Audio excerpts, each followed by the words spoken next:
Good morning, good afternoon, good evening, wherever you are in the world. We have another one of our famous FS Club events, a webinar from Mauritius. As many of you will have seen, Mauritius climbed yet another place in the Global Financial Centres Index that we launched last week.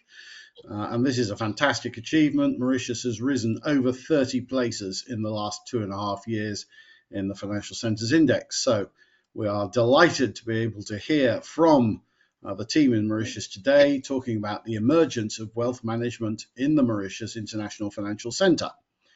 There will be a very short time at the end for questions, so if you have any questions, please put them in and I will moderate them then for the panel. But without further ado, looking at the agenda, we will hear from Vinay Goodier talking about the Mauritius International Financial Centre from a wealth management perspective. Then the regulatory framework for family officers from Mrs. Renu Odi. And then we will hear from Carrick Wealth, Nirish Mihani, Warwick Group, Mauritius, Ms. Devika Buwani, and then Sears Bank, Charles Henry Mancho. Brief time for questions and I will wrap up. So, without further ado, it is my enormous pleasure to hand over to Vinay Goodier, Director of the Mauritius International Financial Centre. Thank you. Good morning, everybody. Thank you, Hugh. Thank you, Zetienne, for organizing this webinar and the Financial Services Commission of Mauritius. It's a pleasure to be here. And yes, we are glad we've climbed 30 ranks over the past 2 years.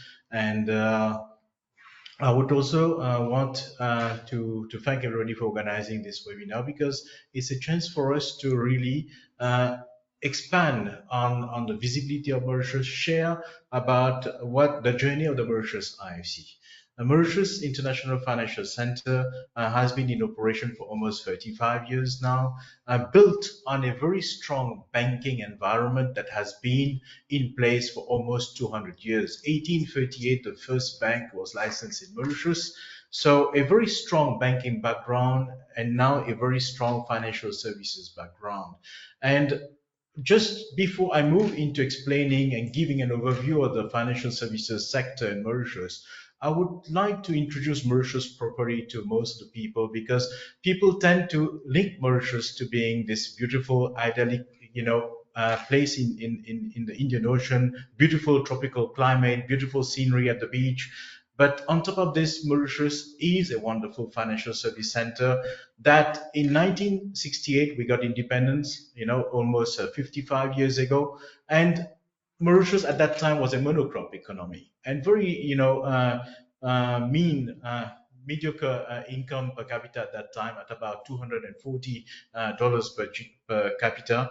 And over the years, Mauritius managed to diversify its economy successfully. In the 70s, it was industrialization. In the 80s, it was about the hospitality industry, the tourism sector.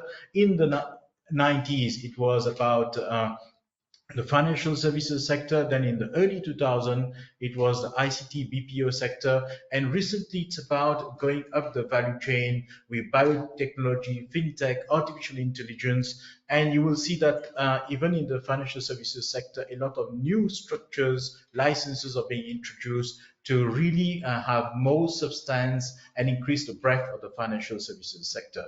So the chart that you see in front of you, you see that every decade, Mauritius successfully diversify its economy, and the GDP per capita keep doubling up every decade, year on year, reaching a high income economy by 2019. Unfortunately, with COVID, we experienced a minor dip, but we're back in the growth path.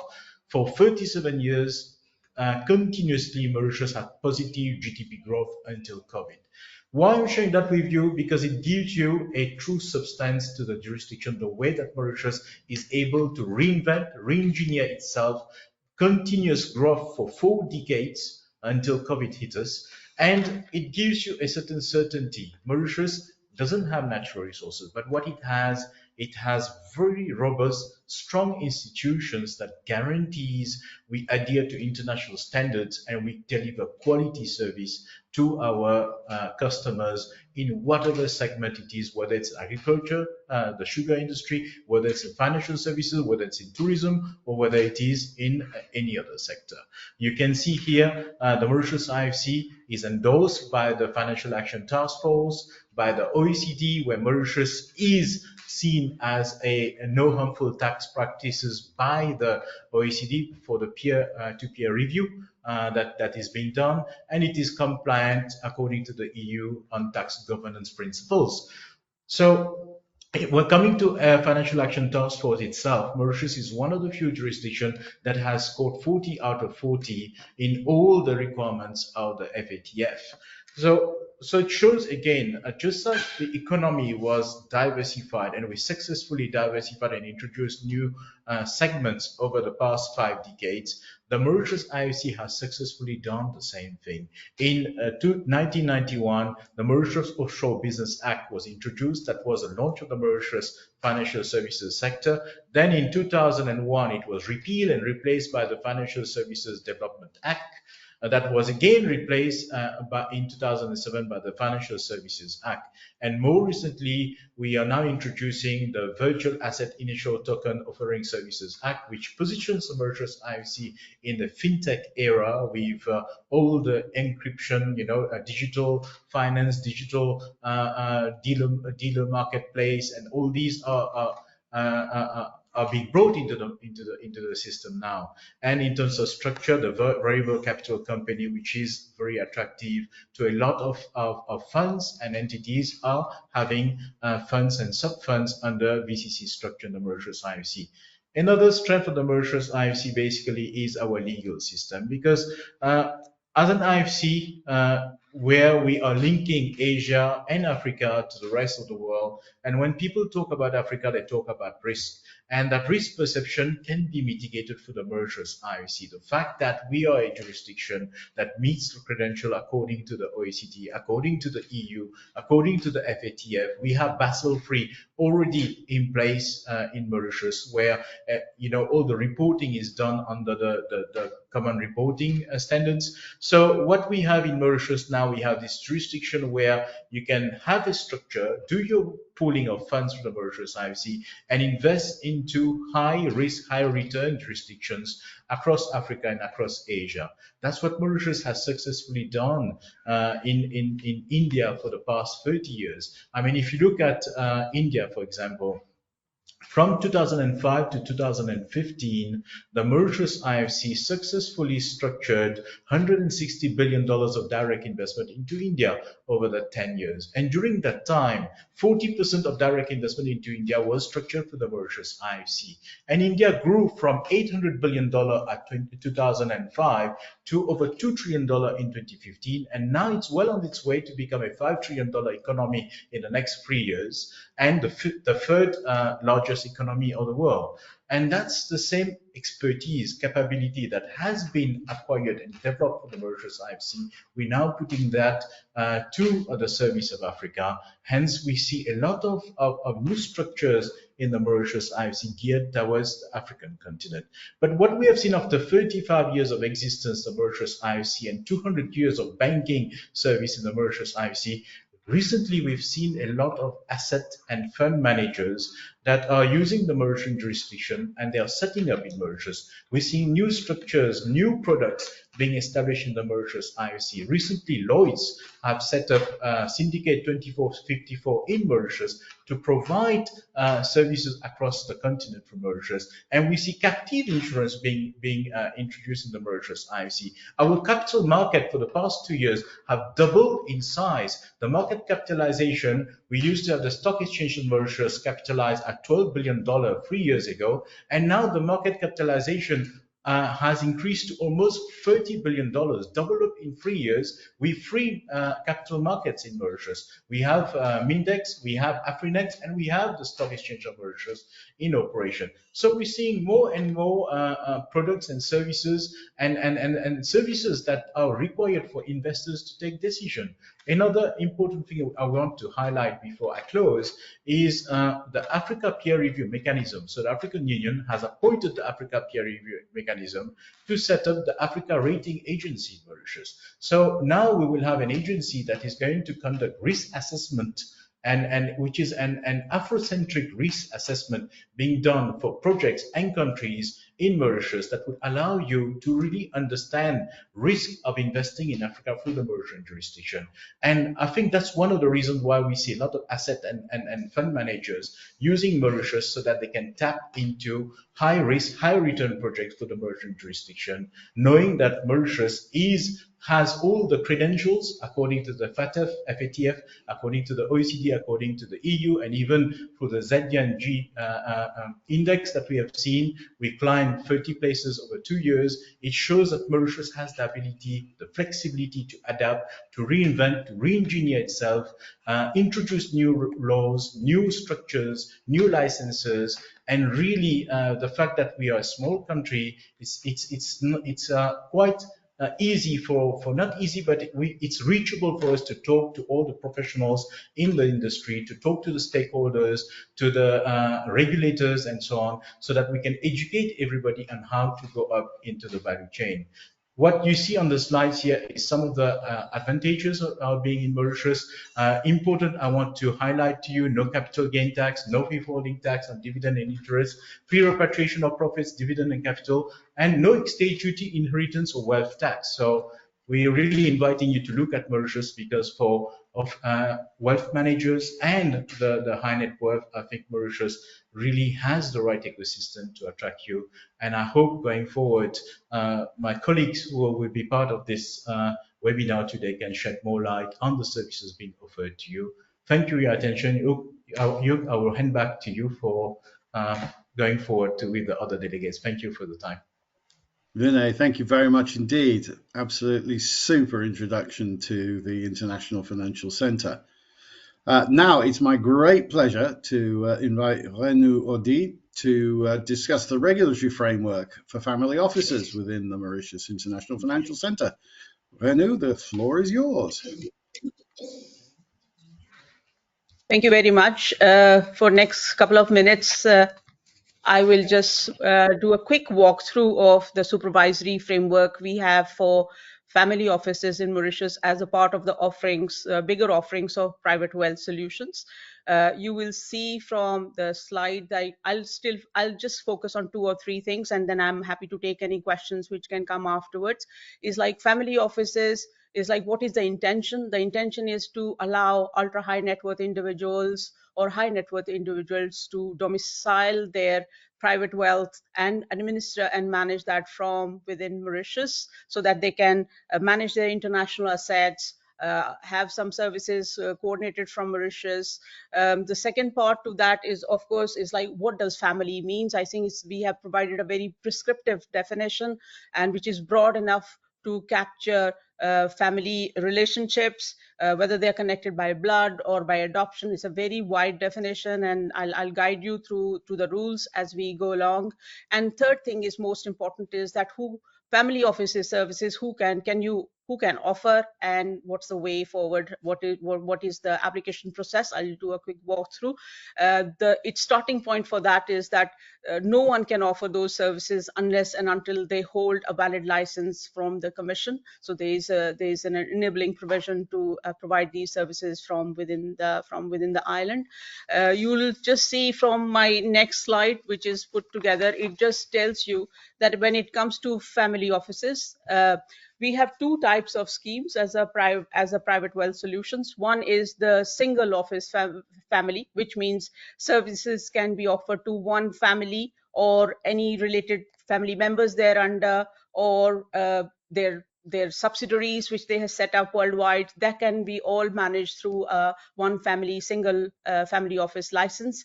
And the second one is services which could be offered to different families. Let's say as they are growing in their wealth management or their solutions, they can always find a more cost-effective solutions, and it's called the multiple family office framework.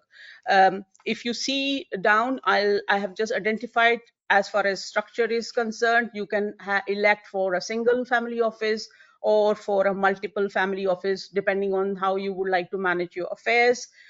Services offered, again, a wide range of services can be offered. It could be bespoke services for a single family, depending on their unique needs, or it could be a comprehensive set of services which could be offered to multiple families so they can have economies of scale. Now, the service can vary from pure administration and management services, concierge services, to specialized services like actually having even the professional advisors work with them, or tax advisories and so on. I'll just give you a snapshot of that afterwards. Now, how do you control when it comes to single office? Of course, it has to be controlled strictly by the family, single family or the family members. Which means it also comes with a high level of privacy, so you can deduct the ownership and the control rights there. Whereas when it comes to multiple family office, it could be wholly organized by different families, and they can have some ring fencing or risk management processes in place. Investment opportunities, again, for a single office, this could be again personalized solutions to families' own vision and their private wealth strategies. Whereas when it comes to multiple family offices, one can procure those services from within a broader range of opportunities as they arise. Now, coming on to the next, on the highlights of a family office, you will see from my next slide that the highlights are 2 or 3. I will just restrict myself there. Firstly, it's very fit for the future growth of the family office structures, which means the high net worth individuals or ultra high net worth individuals or their advisors can achieve a broader objective of setting up such structures which can sustain the challenges of the future, as well as attain the objective of growing the wealth of those families, and also keeping in mind, I would say, not just looking strictly from a family office structure perspective, but Mauritius as a whole, as I think Vinay just did a quick walkthrough, provides an array of services and structures from Mauritius. So I think it can be broadly looked at how those investment structures can complement the family office structures, be it investment funds, be it proprietary holdcos, be it ring fence structures like the variable capital companies we have, or the protected cell companies, trusts. There's a broader, I think EDB would be happy to provide you more details about it if ever there's an interest.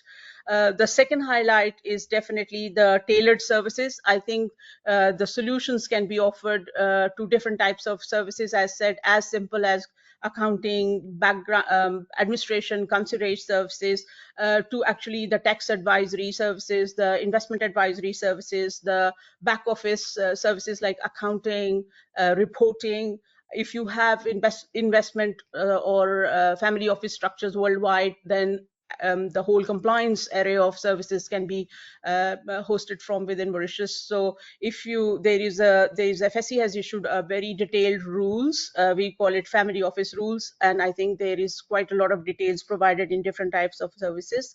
Third, and the most the interesting, is why should you look at Mauritius? So as policymakers, which is the Mauritius Revenue Authorities, they have providing some tax holidays to encourage that, to make those structures sustainable. So single family office, for example, can have up to 10 years of tax holidays, and multiple family office again is extended 10 years.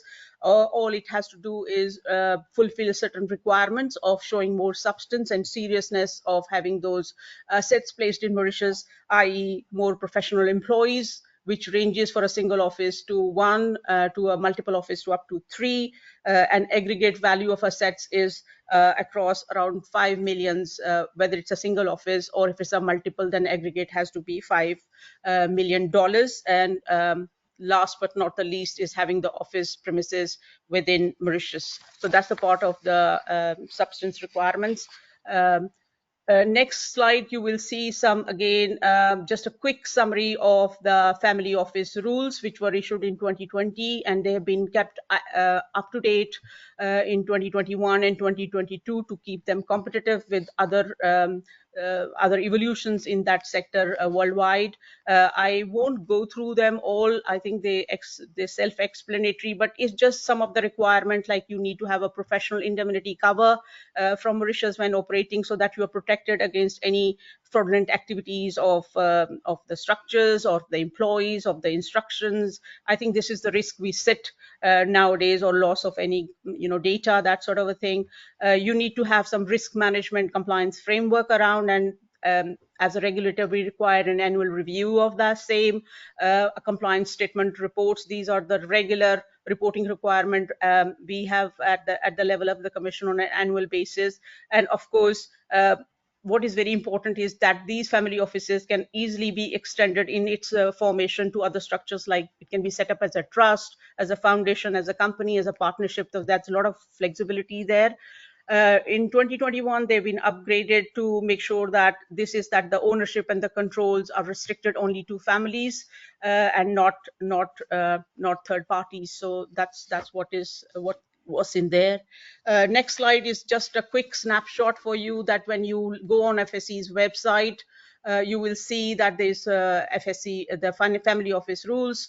There's reference to Financial Services Act, but more importantly, you will see when you want to set up the structures, you have also consolidated licensing rules. That rules basically gives you this information, in the sense that when you want to set up a family office, you need to have a minimum capital requirement of 35,000 USD.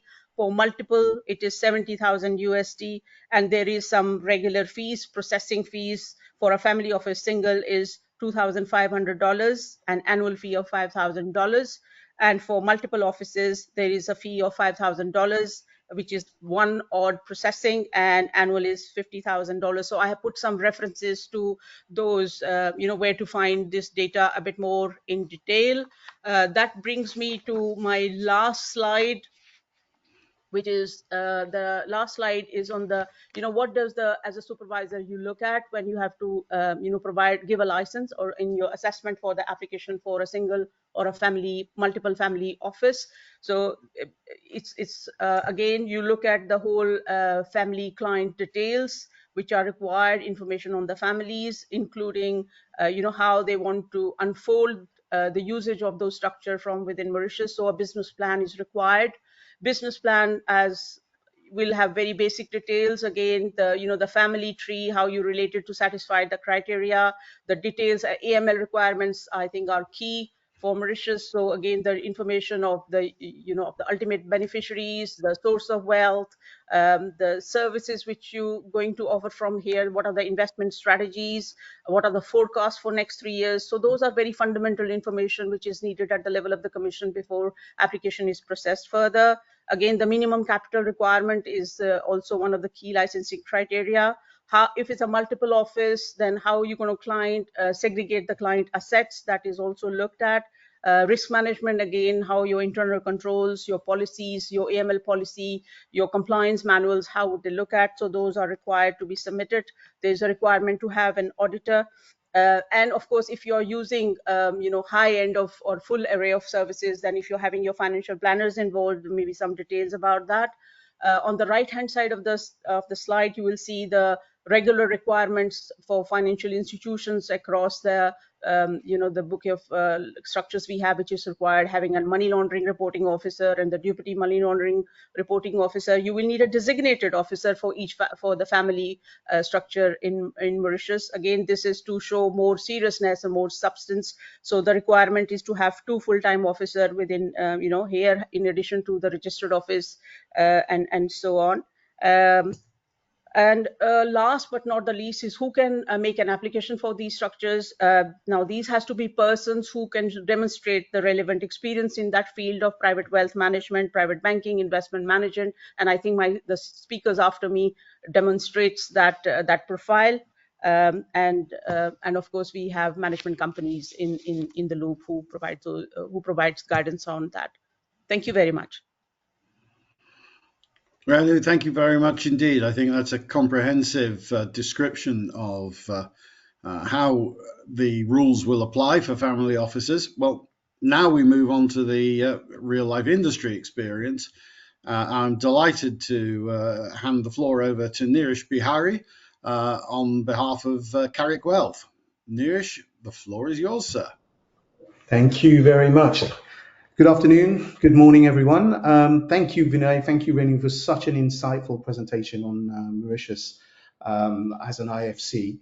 And I think it sets the base, makes it a little easier for me to explain us as providers within that framework, how we operate.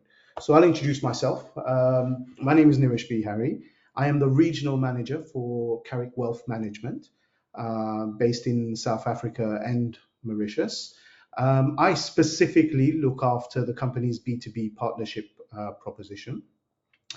Carrick itself is a wealth management company that's been in existence for over 10 years. And we are one of the most significant wealth management companies across the continent, with greater than 1 billion USD under management.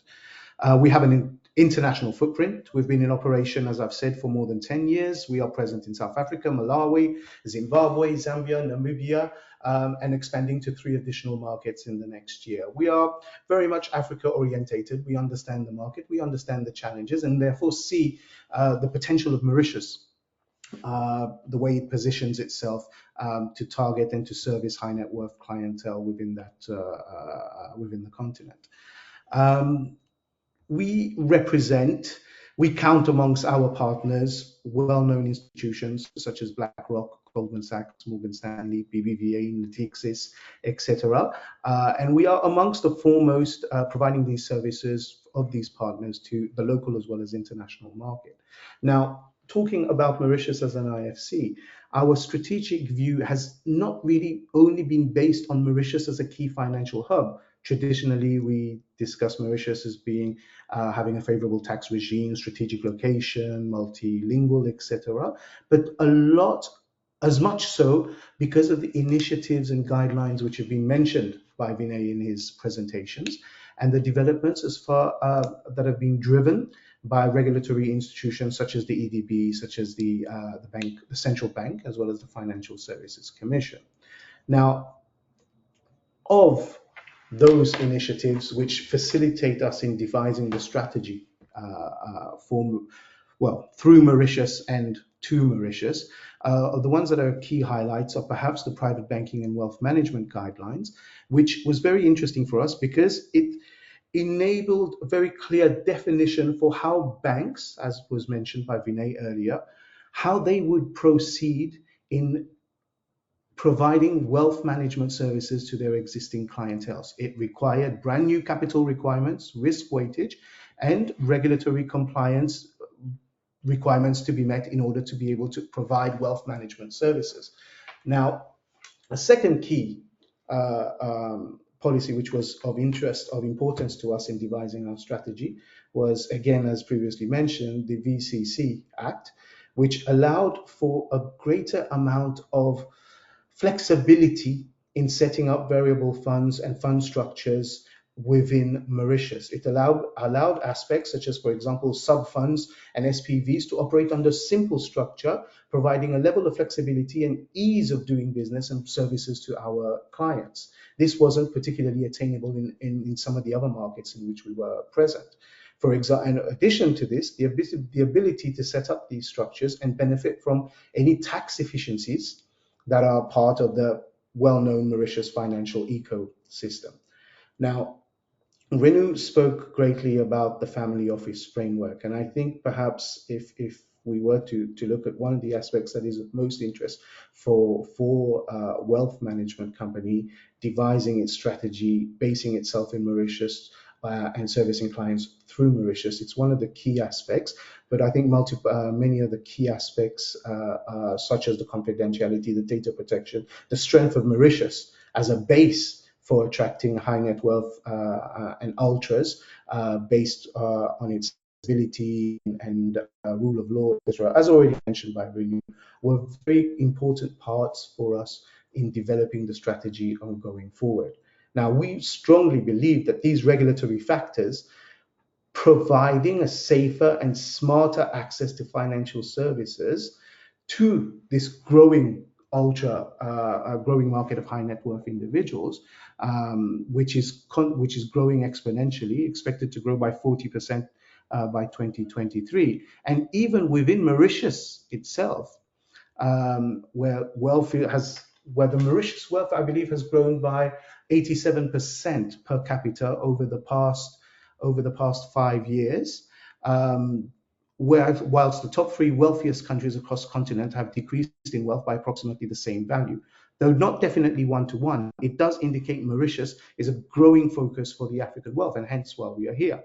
So also in the case of estate planning, other key aspects of what we do, Mauritius has over 1.5 billion in assets held in trust structures as at 2022. We have over 175 wealth management companies who are already part of the ecosystem and have the experience and the ability to provide services to these clients.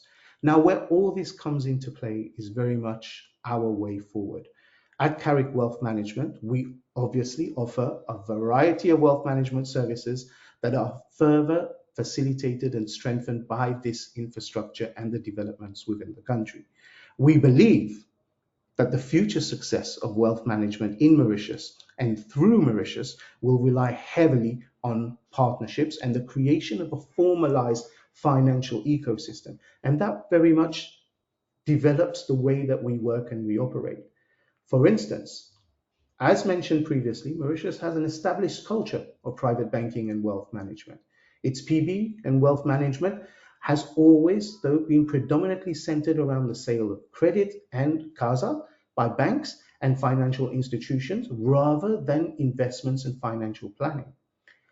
However, as client expectations have evolved, it increased the need for more complex investment and financial services, resulting in an opportunity for institutions such as us to provide investment banking and wealth management services to cater to this growing market. We today at Carrick Catalyst, based in Mauritius, servicing clients across Africa as well as across the globe, offer these structured investment services backed by our industry leaders that we've mentioned, and including whether it be pensions, legacy and intergenerational wealth planning, as well as access to international property, offshore investment solutions, etc. Where we differentiate ourselves is where we are going further, and we are leveraging the innovations that we have seen within the Mauritius Wealth Management IFC to create something called Carrick Catalyst.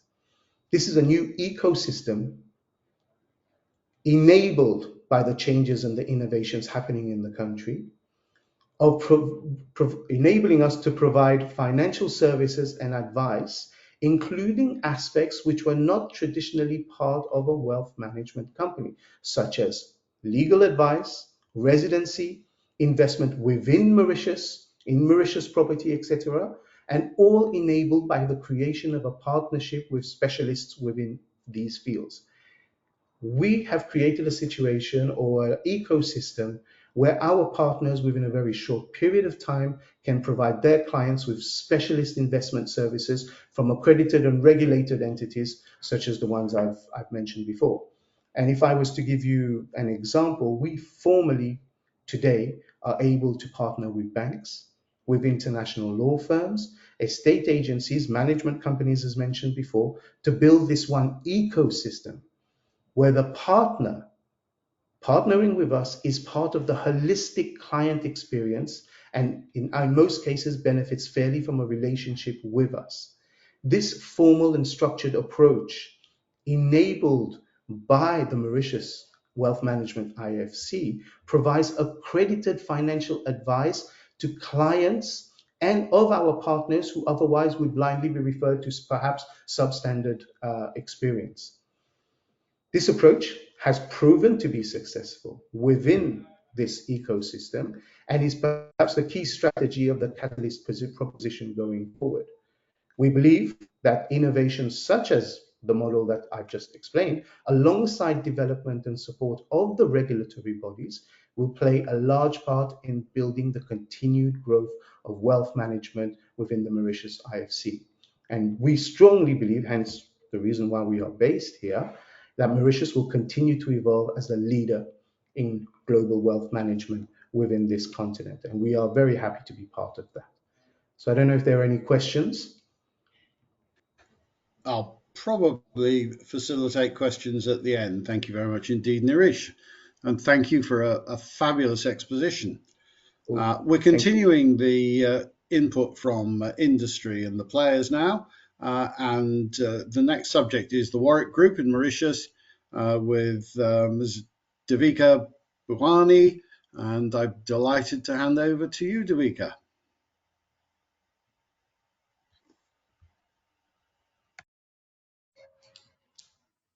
On the who we are slide. Next, yeah, this one. So Warwick was founded a decade ago in Mauritius, and we remain deeply rooted here on the island. And we service clients all around the world. We pride ourselves on being a family-owned group, fueled by the entrepreneurial spirit of our founder, Mr. Roger Zagne. So his vision for Warwick was for it to embody his own, entrepreneurial values with a commitment to innovation, maintaining high standards, and creating a lasting legacy.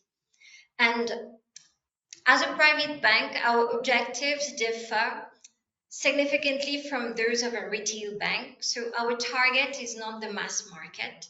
Instead, our focus is on high net worth individuals and the structures that they use to manage their wealth. And these clients, they require a level of personalization, sophistication, and discretion that goes far beyond the standard banking services. Can we go to the next slide, please? So when it comes to wealth management, one of our key strengths lies in how we are structured as a group, with each entity holding specialized licenses. So our client benefit from having a dedicated private banker, which serves as a liaison between all the entities providing all the different services. This means that they don't need to maintain multiple relationships across different institutions, and this really helps to simplify, to streamline the experience, and also to reduce the compliance burden. Why? Because wealth management often involves moving money, which brings with it the AML/CFT risks. And by being integrated this way and keeping everything in-house, we do have more visibility on where the money is coming from, where it is going, and how it is being used. So I think this provides more comprehension, more efficiency, and greater comfort. And also, as a boutique private bank, we perpetually need to innovate to stay relevant. We take great pride in being the first banking group on the island to provide on being the first banking group on the island, having obtained the virtual asset licenses. So these licenses that we hold today, they enable us to provide both digital asset custodian services and digital asset conversion services. Next slide, please. So in terms of what we do and what are the different services that we offer when it comes to wealth management. So first is private banking services. So under this, you'll have access to your dedicated private banker. You'll get access to services like credit cards, loans, Lombard loans, e-banking services. Next, we have global execution and custody services. So you'll get access to a trading platform, and we operate on a total open architecture model. So we do not just offer proprietary products. We are also plugged to a network of custodians, brokers, which our clients can tap into. Next, we have the fund structuring and wealth management solution, which is offered under our VCC entity. And lastly, we have an external asset managers desk. So with this desk, asset managers and investment advisors can manage the wealth of the clients by getting them onboarded with us. And this will allow external professionals to leverage our platforms, our services, our products to be able to manage the portfolio of the clients. Next slide. So yes, so our unique selling proposition today is that we are the only banking group on the island to offer digital asset solution. So digital asset custody is offered under the bank, under Warwick Private Bank. Digital asset trading is offered under Warwick Phoenix Securities. And then we also have a digital asset fund, which is offered under the VCC entity. So under the VCC, we have a sub-fund, which is managed by a fund manager, and it gives the investors exposure to a diversified basket of cryptocurrencies.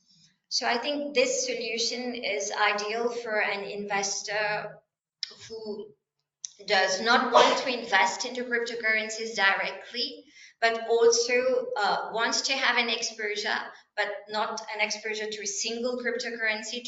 He wants a more diversified exposure. So this digital asset fund, I think, strikes the right balance between risk management and exposure to cryptocurrencies. Next slide, please. Next, yeah. So this is just an overview of our trading platform. We call it Warwick Trader. So it's very intuitive, very user friendly. It's available in over 20 languages. In terms of the products available to trade, it's very comprehensive, and even the reporting is comprehensive. Next one, please.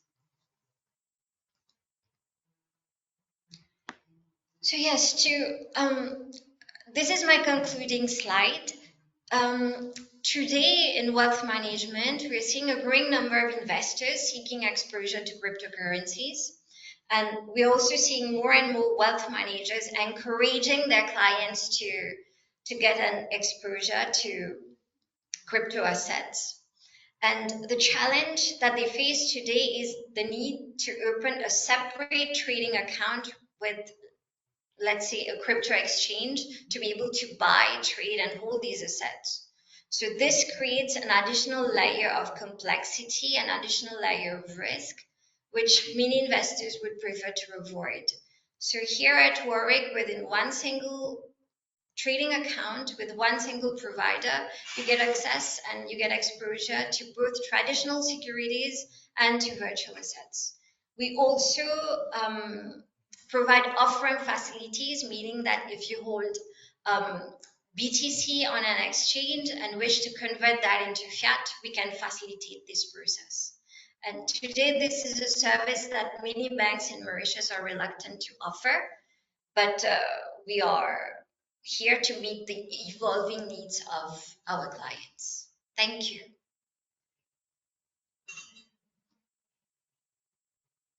You're muted, you. You're mute, Hugues. You're mute.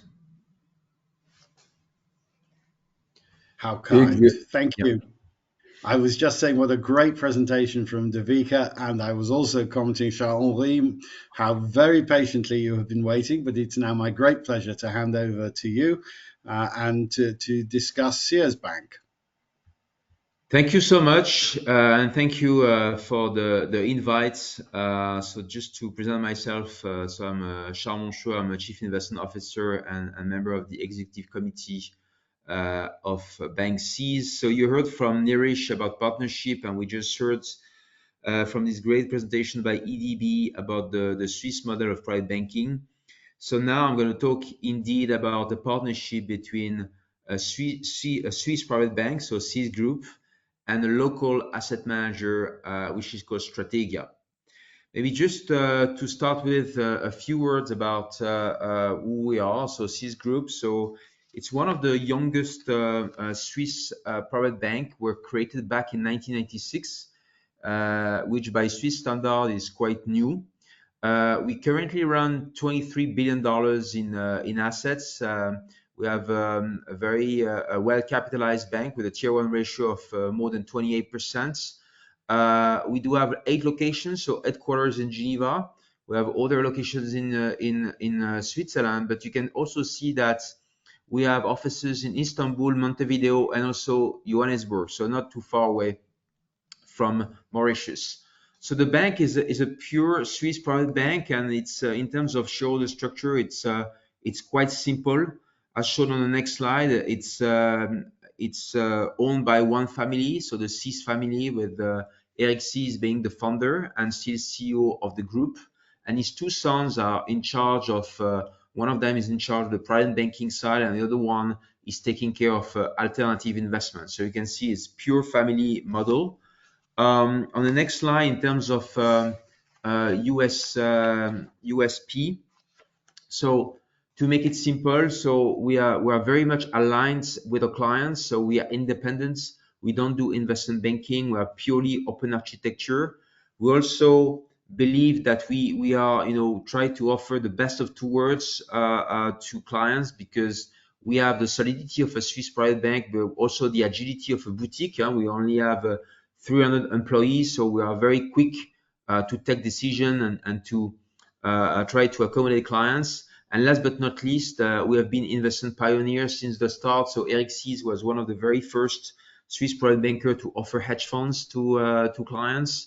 Then we move into direct deals on the private equity side. And you heard from EDB about digital assets. Same for us. So we are one of the few Swiss private banks to offer digital assets custody and trading to our clients. And also we run a fund of crypto hedge funds.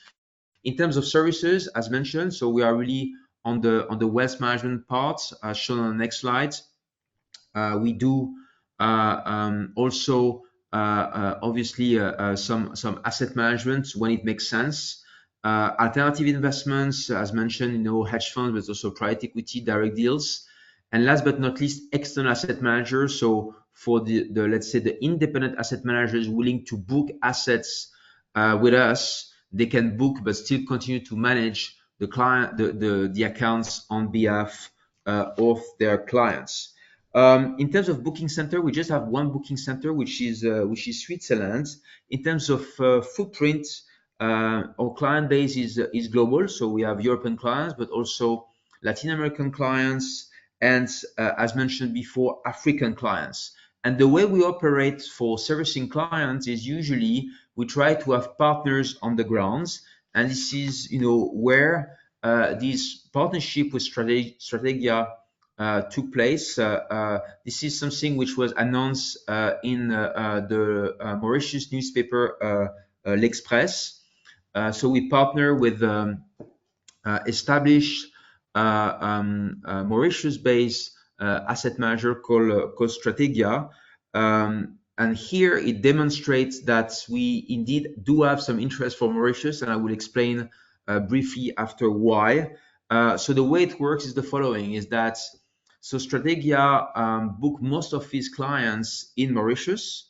On all sides, we are, as mentioned, in terms of booking center based in Switzerland, but what we can do is to offer what we call our outsourced CIO services to Strategia. So Strategia, they are 25 people, so they use our advices when it comes to asset allocation, when it comes to securities selection, also some of our fund solutions, to, let's say, enhance their investment platform. So you can see it's a very decent sized organization with more than $400 million in assets under management. I've been there for 20 years, 25 people. And you can see on the next slide, as mentioned before, they integrate C's investment views into their investment committee, which means that when they run money for the clients, they use let's say, or market intelligence. And they also white label or research, as mentioned on the next slide, when we, let's say, have views on the market when it was, let's say, the latest red cuts or other topics. So you can see that they distribute, let's say, or inputs, but with their brand name. So on our side, that means that when Strategia meets with the clients on the grounds or potentially in Africa, we can come and really, let's say, pitch and take care of their clients, let's say, together. That also means that on our side, because we have a multi-custody model, that's also, if, for instance, some of our South African clients or Eastern African clients are interested into booking into Mauritius, this is also something we can do with the help of our partner. Why, are we interested into Mauritius? In a few points. On the next slide, this is, let's say, the way we see it from our perspective. So first, a very important feature for any IFC is to have a stable and investment-friendly business environment. The tax framework is definitely favorable. Also, all of the treaties that you have put in place. The high quality of institutions and its business-friendly environment. I keep hearing from clients all over the world that the quality of services offered by Mauritius institutions and Mauritius banks is very high. There are a lot of competition on the wealth management side. Many countries, many booking centers do have strong banks, but they don't have the type of quality of services offered by Mauritius. And this is really something I keep hearing from different part of the world. Obviously, the fact that you are OECD compliance is help the political environment, which is definitely stable. The relationship with India is very important, and the fact that you have a multi-ethnic society which is quite stable also help.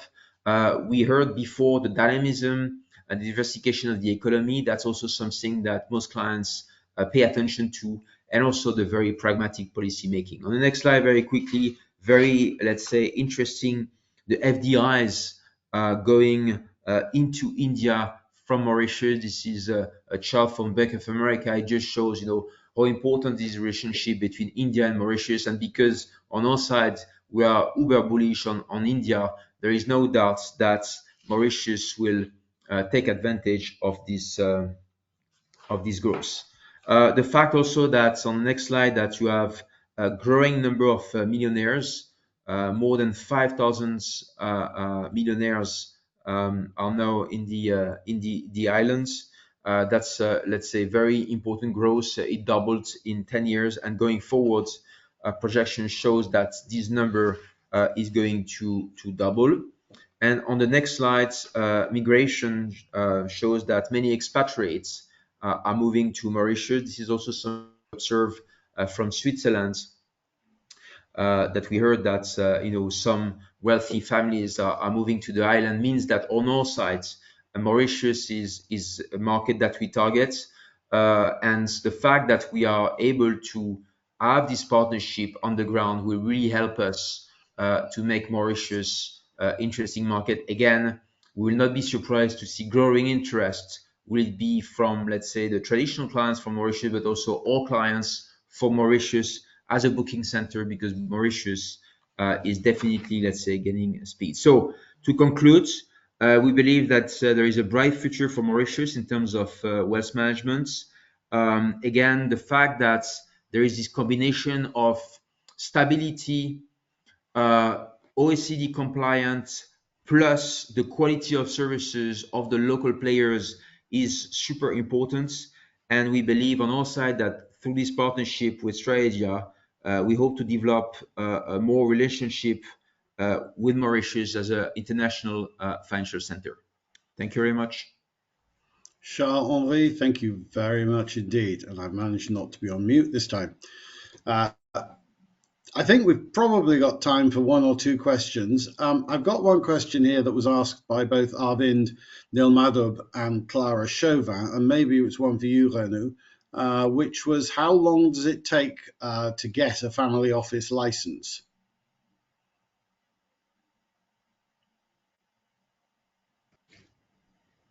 I think it all depends on the quality and the completeness of the application made. I think Mauritius has, through the budget measures, I think we made some announcements that we will give the application license within 10 days.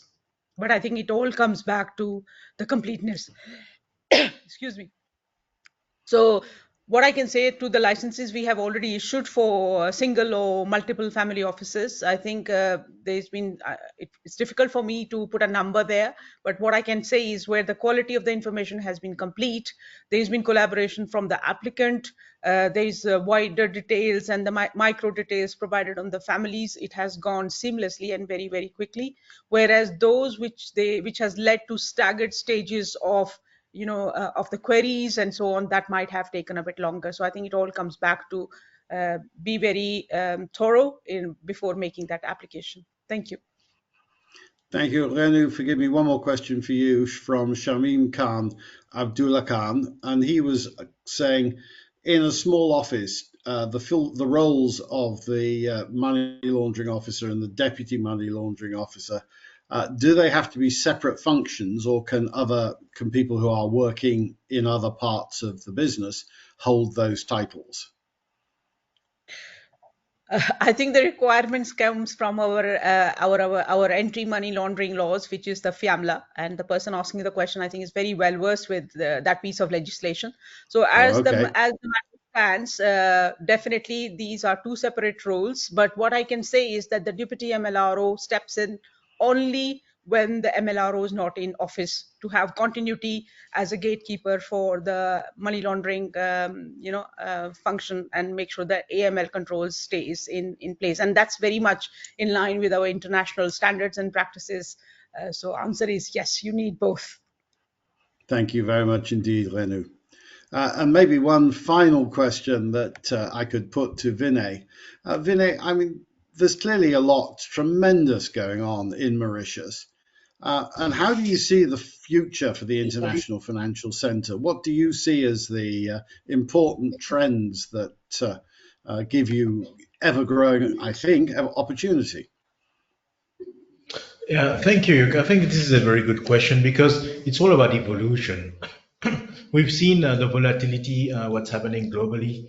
We've seen recently high net worth individuals, non-dom high net worth in the UK, looking at the new laws that might take away some of the incentives for them to be based there.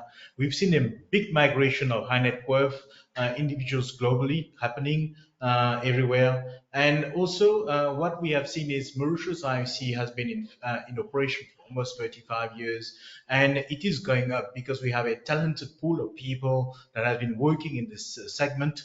We're getting more and more people with CFA qualified people on the island, looking at driving portfolios, giving decisions, opportunities or how do you say, data, access to information that previously wasn't available. And we also know that Africa doesn't have an international financial center that is really bullish about Africa. And that's a gap. That's a gap that Mauritius wants to fill. Mauritius wants to close that gap. Mauritius wants to be that jurisdiction where you can get data, you can get proper analysis to know how to mitigate, how to hedge your risk, and be present in the market and tap into the high return opportunities across the continent. So there's a gap. IMF even estimates that gap to be about $200 billion annually for infrastructure development needs of Africa. So if we have such a huge gap for 17% of the world population, which is Africa, with 30% of the global mineral reserves on the continent, and it needs an IFC that is bullish about it, That's the gap that Mauritius wants to fulfill. And of course, we want to increase the breadth of services that we want to offer. We are looking at financing of movable assets, Cape Town Convention, intellectual property, arbitration. All these are coming to really, give us a proper ecosystem to manage risk, mitigate risk, and really tap into opportunities in the region for Mauritius. So the future of Mauritius is to keep increasing the breadth of services that we offer to multiple financial institutions across the globe, so that they know they have a safe, robust jurisdiction where they can look at investing into Africa and take Africa up as well as a continent for its development purposes. I think that's part of the role, challenge, and ambition of Mauritius as an IFC. Thank you very much. And my thanks to all the speakers. We've had great perspectives from the International Financial Centre, the Economic Development Board, Financial Services Commission, and from industry leaders. And I would also like to thank the audience. We've had well over 100 participants on this webinar. I think it's been extremely useful, interesting, and informative. I thank you all, and I wish you a very good rest of the day, wherever you happen to be. Thank you once again.